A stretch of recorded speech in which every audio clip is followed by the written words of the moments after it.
Hello again. In this video, I wanted to talk briefly about the jumping side kick out of a kicking stance, walking stance or kicking stance, and why I have decided to drop this out of the curriculum, because I get some people that watch pattern Chun Mu, and I know that the book calls for jumping side kick, and specifically this is the technique in question right here. So coming from here and doing jumping side kick, just like that. So just so people can see it and they know that I know the move exists and I can do this technique, but the difficulty here, the problem with this is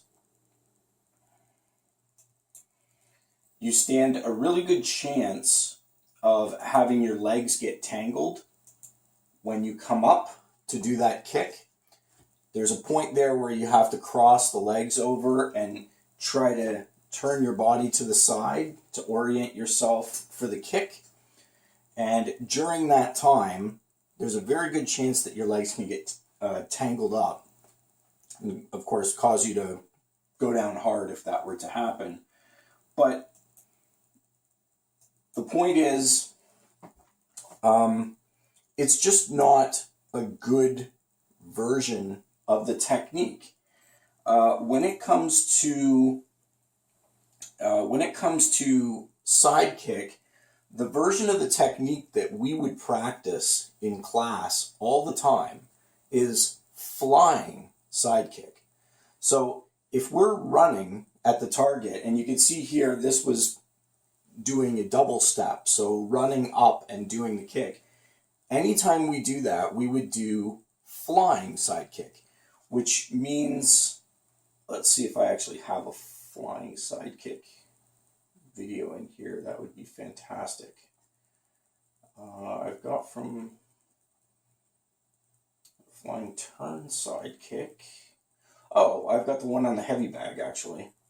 If I just go, maybe it's under training exercises.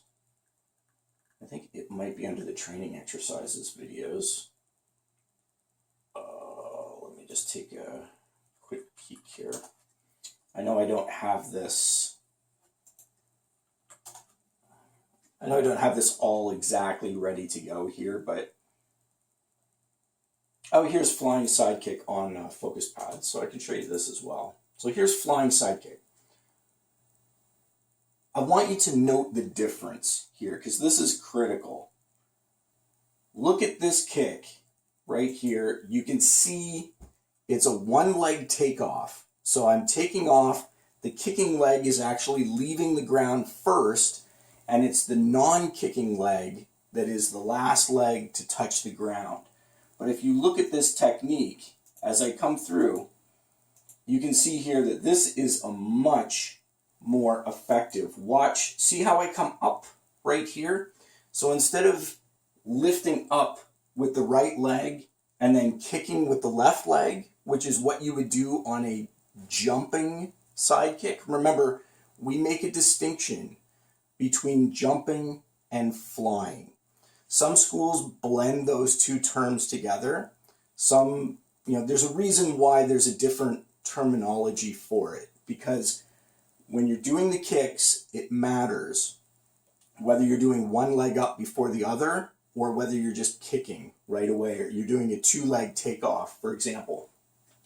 When it comes to flying side kick, if you are running towards the target and then taking off, then flying side kick, the kicking leg comes up first. This is not the kicking leg. On jumping side kick, when you're running up to the target to do a jump, this would not be the kicking leg. This would be the kicking leg.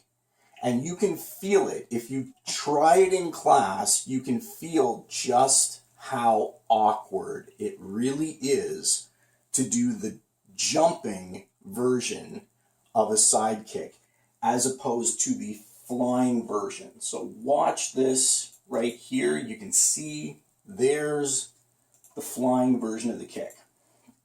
Now, it's always more difficult when you're kicking, when you're doing this one on a focus pad versus a heavy bag, because when you hit something solid, it helps you correct for the landing.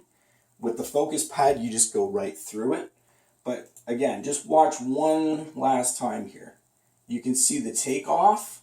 I'm up into the air, and the kicking leg is already up and in position, and then I kick into the target, just like that. So if I do, I should have flying side kick on the heavy bag in here somewhere. If I can find it. There's so many techniques. Here's flying, okay, here we go. Flying side kick on the heavy bag right here. So you watch it, you can see the kicking leg is already up and in position, and there's the kick from there. So that, if I can get another view of it, flying side kick, there's going over a hurdle. Don't necessarily need to have the hurdle, but here we go. Coming in, up, kicking leg already in position, bang, and there's the kick. That is flying side kick. So when you're doing a run towards the target, that is what flying side kick looks like. And this is the version that you should always use, period. There's never a time and never a justification for using jumping side kick when you run towards the target. And that's why it's a bad technique in pattern Chunmu. There are certain techniques that appear that are what I consider to be broken techniques. They're techniques that don't, I don't want to say they don't work, but they don't work as good as the optimum version of the technique. So the optimum version of the technique is flying side kick, doing it that way. That's what should be in, if you're going to do side kick there, that's what should be in pattern Chunmu, not jumping. So don't take the lesser version of a technique and put it inside the pattern, and don't practice the lesser version of the technique. Practice the optimum version of the technique and use that instead. There's never a reason why you wouldn't want to use this over jumping side kick when you're going from a run. So now that I have that straightened out, I should also mention in the foundation techniques, I've probably got jumping side kick in here somewhere, if I can find it. Jumping reverse roundhouse, jumping side kick. Okay, here we go.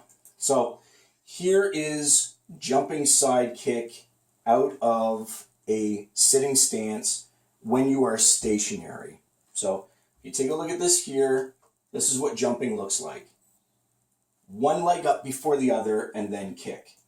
So this is an example of jumping side kick right here. One leg up before the other and then you kick. Now compare that with the flying version of the same technique. So if I go to flying side kick in a side view, there's the flying version of the technique. So look right here, you can see it's a two-leg takeoff. So when I do flying, when I say flying version of the technique, it's both legs up together and then kick. That's flying, not one leg up before the other. So when you're in a stationary position, jumping means one leg up before the other. Flying means two-leg takeoff. When you are running towards, for example, a heavy bag, in the case of side kick, jumping is the non-kicking leg comes up first and then you kick. Flying means the kicking leg comes up first and the non-kicking leg is the last leg to leave the ground. Anytime we ever practiced flying, anytime we ever practiced side kick on the heavy bag, it was always flying side kick. There's never a reason to do jumping in that situation. So I just wanted to cover that because, circling back to pattern Chunmu again, some people were wondering, why do you have jumping front snap kick in there? And the reason is because that is tailor-made for jumping front snap kick. That's really the technique that should be in there, is if you have one step to come in towards your opponent and you want to have one leg up before the other and kick, jumping front snap kick is absolutely your bread and butter technique. And then when you come down, you can land in the L stance afterwards. Jumping front snap kick is, I want to say, a little bit easier to use, but the important thing is that your legs are not at risk of being tangled up when you do jumping front snap kick, like they are with jumping side kick. That's a huge difference.